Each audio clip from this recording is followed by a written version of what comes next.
I feel like it's a very doomsday ambience. Like it feels very ominous out there, very ominous. I see yearly stories. People were not able to export all of the coffee last year. I hear exporters have their stocks full at destination.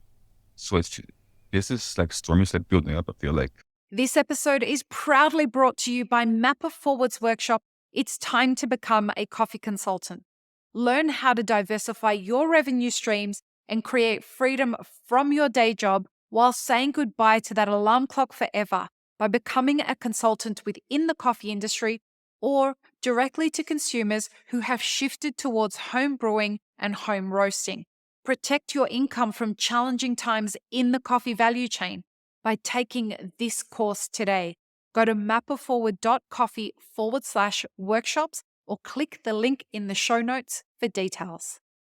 Welcome to the Daily Coffee Pro by Mapper Forward, friends. I'm your host, Lee Safar, and this is the first of a 5-part series where we're talking about the reality of life for coffee producers in 2024. And joining me again on the podcast for, I think this is the 3rd time or the 4th time. Yeah, Diego? Well, I think it's the 4th time. Yeah, 4th time. Diego Baraona from El Salvador, Los Pirineos. Welcome back to the podcast, sir. Thank you, Lee. Happy to be back again. I love our conversations. I love our conversations here, and I love our conversations on the phone. Often I wish that people could listen to the kinds of things that we explore, and I learn a lot when I have conversations with you and I question myself, and it's really wonderful. So thank you for coming on to talk about this, because we recently spoke to Bram, your business partner, and he had some really wonderful things to say. Congratulations on Paso. Thank you. I'm really happy with that project. Yeah, it sounds very Bram exciting. told me about the project a year ago. It's funny because he told me to me about a year ago, and since he said it, I was like, yes, let's do it. Boom. Awesome. I was thinking, because I trust Bram a lot. He's a great friend, a great guy. He's very smart. So I was like, it's a no-brainer. Let's go for it. Yeah, amazing. I'm very excited about where this project is going to go, and I hope you guys keep us informed. Hopefully we'll get more producers wanting to kind of take on these kinds of endeavors as a way of empowering themselves. It'll be great. Yeah. I think you said at the end of the episodes, it's a really nice way to disrupt in a positive way. Yeah, I love it. Yeah. So in this series, we're going to be talking about what life is really like for you as a coffee producer. And I'm hearing a lot of pain out there for producers. In this episode, we're going to talk about the challenges of life for coffee producers. So what are they? Where do you start? A lot of them. I think the first one, is one that people are talking like a lot. Like I think globally, like almost all origins, it's a labor force. I think this year for us, we've noticed a big decline in pickers for sure. We were getting 40 pickers in the last years. We were able to get 10 pickers. Wow. Labor is that bad that it's gone down that much? Here in El Salvador, even though it's a small country, our side of the country, on the east side in Sulutan, we hadn't faced these issues in the previous years, because this is the one for many years, right? Mm-hmm. But for us, it hit us this year. This year really hit us. So we were like, damn, so only 10 people, when we do need 40 to 50 people at least, so like 50 the entire farm in a way that it's efficient. Yeah. So what we did, I have a really good teammates, and they offered the solution that we need to bring people from outside of the farm, place called Apopa, which is 2 hours away from the farm. So we need to hire transport. We need to offer food now, offer stay at the farm, so the costs stop piling up. Went up again. Yeah, but then I was like, I prefer to invest in this, because if I don't do this, the coffee just trash on the plants. I mean, it still happened though. A lot of the cherries dry for us on the plants, because we didn't have the capacity to pick the cherries. Also, we need to pick the cherries a bit faster now, meaning that usually we like to wait a little bit, that way they could do a nice purple color. But this time we needed to do it fast, because now we just lose the crop. So those are the main two things that come with like a labor, right? We need to pick faster, meaning cherries are not the optimum quality that we would like to pick them, and the cost just went up again, because we need to spend more in food, transportation, gasoline, right? And room and board. Basically, it's like a college. Yeah, It seems like there's so many forces on producers at the moment. Like it's always been hard, yeah, but it just seems like yeah, these these two big ones, which is as you said, labor and climate change, but also price. These three yeah, are the ones that are the biggest problem. yeah. Because inflation, right? Inflation, it's a real thing. It happens everywhere in the world. So you gotta up inflation. Plus, we need to spend more money now. Mm, Because I feel like it's like a double thing because it's more cost we need to incur in the harvest. Plus, inflation, things get more expensive. Meaning that our access to capital is always very limited, right? So mm, things start really like it's like this big tsunami that starts like coming right. in.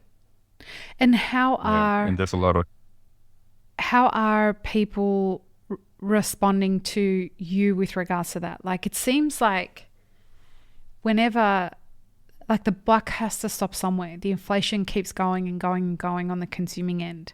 How is that mhm. trickling down to you guys? Well, I think people forget that inflation not only happens where we export the coffee, right? It happens also here at origin. Mm-hmm.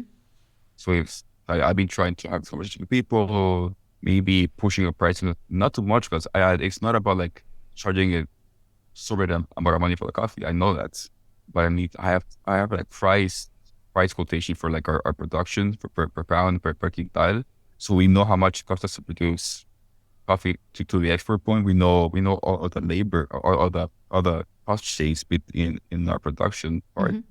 So I've been trying to boost prices up, but sometimes it's positive and that's not positive. Mm-hmm. So it's hard conversation to other people now. Yeah. It's very tricky situation. I Very tricky. I can't imagine how hard. I mean, yes, we're talking about the challenges of life for you Yeah. guys, but it seems like we're all experiencing hard stuff at the moment. You guys are responsible for Yeah. supplying our food, and it seems like there's constantly moving pieces. I Yeah. remember I remember when COVID hit and we had your dad on the Hmm. podcast, God rest his soul. And he was telling us how, these are the times that show you who really loves coffee. And I don't know about you, Diego. Hmm. Do you get the feeling that we're headed for something as kind of intense a time economically as that time? Oh yeah. It's it's it feels like it's I'll say because not gotta be negative, but like sounds like I get a bit doomsday. Yeah. I feel like it's a very doomsday ambience. Like it feels very ominous out there. Very ominous. Because you hear all these stories, people were not able to export all of the coffee last year. I hear exporters have their stocks full at destination.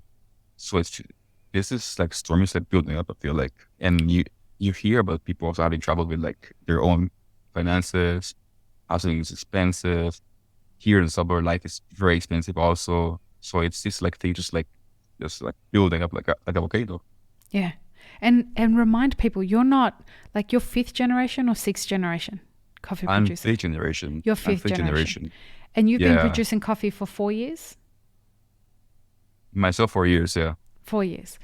And this Yeah. wasn't meant to This is my happen fourth that harvest. quickly, right? Like this Oh is no, not no, a part of the no. plan.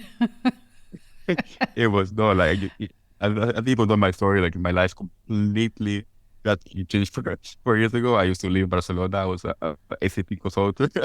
Nothing to do with coffee. But then life happened. I was like, I need a challenge in life, and this is the challenge. And I have no regrets. But it's since I got back, I knew what I was getting myself into. Like I knew it. I knew it wasn't Mm, going to be like this like easy walk on the park or like I know it's a farm and exists and I like made it and it's popular. I get it. It's not like that. It was even harder. I have to face a lot of like financial burdens, learning how to manage a farm, a business, being a boss, being a leader is not easy. Being with banks, learning how with the logistics, finances, how to sell a coffee, marketing. I had to deal with also with the emotional part of mm, my life with that. be anymore. So it's like big thing. So yeah, I didn't see myself seeing coffee, and here I am now. And here you are making, like, you're being a great disruptor, but at the same time being faced with these constantly moving set of Yeah, challenges that I agree with you. yeah, It does feel a little bit doomsday right now. You and I are yeah. not catastrophists. You know, we kind of look No, at things very objectively. We've seen this coming for quite yeah, some time. And yeah. now that it's here, it's evidence based, like you were saying. You know, traders are having It's a so lot of late now. problems. The Mm-hmm. warehouses are all full of coffee. People are constantly looking for cheaper coffee. That's what I'm constantly being asked by people. Can you find me Also, that's cheaper another coffee? issue. Yeah, yeah, Yeah. yeah. Cheaper coffee, but the cheaper coffee maintaining the quality, which is so incoherent.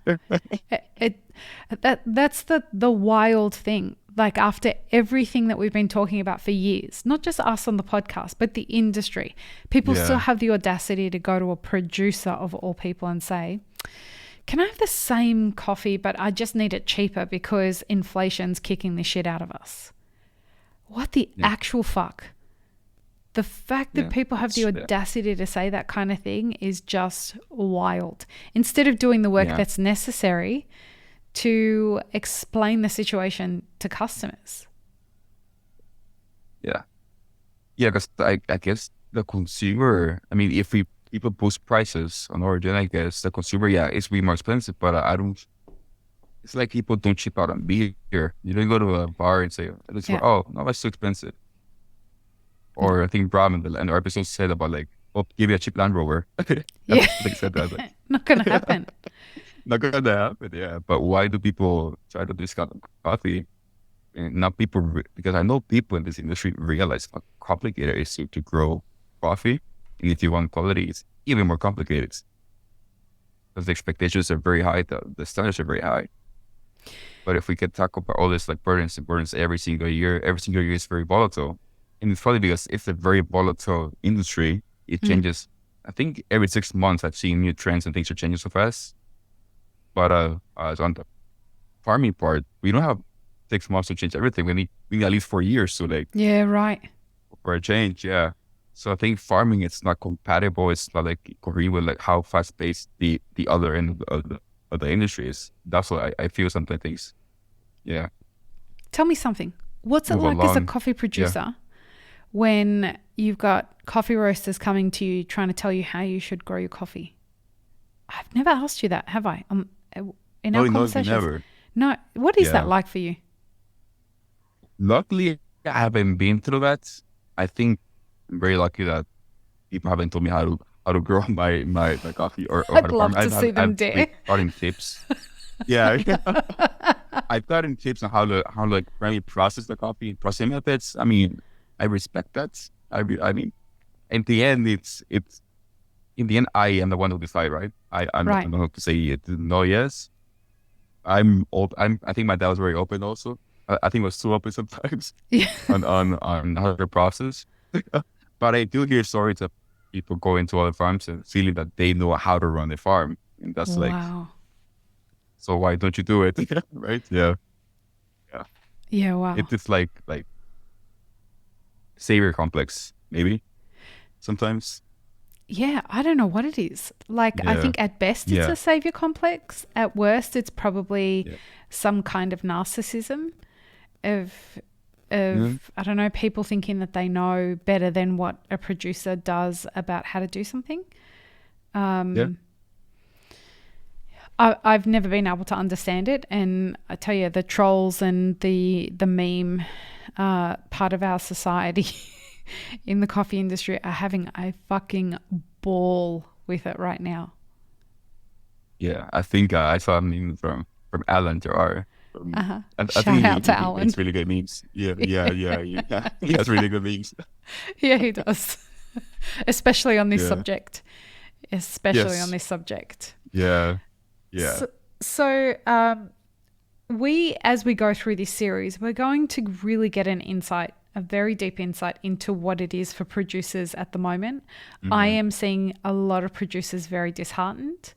In the next episode, we're going to kind of unpack how we got here, because a lot of people, the part that really dumbfounds me is that people are still quite delusional. And they're going to turn around and say, well, how did this happen? Where did it come from? It's all out of nowhere. No, it's not even sort of like that. Yeah, and I take really hard decisions. I think I'll we'll do it in the next episode. But I've taken really hard decisions. Yeah. Maybe that my dad wouldn't have made because I think he was so emotionally attached to those. But I think it's my turn and it's my duty to do it, because if not, I feel like there's a lot of that ahead. Join us in the next episode, folks. It's going to be a cracker. Peace, love, and peanut butter. Have an amazing rest of your day. I really hope you enjoyed this episode, friends. Please don't forget to show us some love by subscribing, liking, commenting, and most of all, sharing this podcast with your friends. Check the show notes for links, including our sponsors and our Patreon. And stay tuned for more great conversations on the Daily Coffee Pro by Mapper Forward.